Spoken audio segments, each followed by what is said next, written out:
ครับสวัสดีครับผมอาร์ตเกียงไกรพิมพ์รัตน์เฮดโค้ชของท่าข้ามวิทยาเป็นยังไงบ้างครับกับท่าค่าพิทยาคมในการจบอันดับที่3เลยถือว่า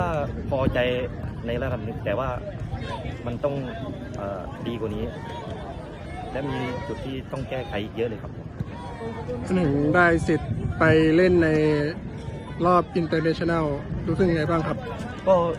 รู้สึกดีใจและภูมิใจในเด็กชุดนี้ครับเพราะว่าเด็กชุดนี้คือเคยบอกเขาเสมอว่าอย่ายอมแพ้ง่าย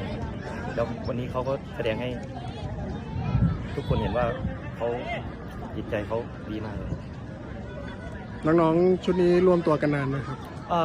ชุดนี้เราเพิ่งเข้ามาได้ประมาณปีหนึ่งครับปีหนึ่งก็ถือว่ายังถือว่าไม่นานครับไม่นานขอบคุณรายการนิกาซ่าที่จัดทัวร์นาเมนต์ดีๆให้เด็กๆได้ดูเวทีได้แสดงความสามารถครับ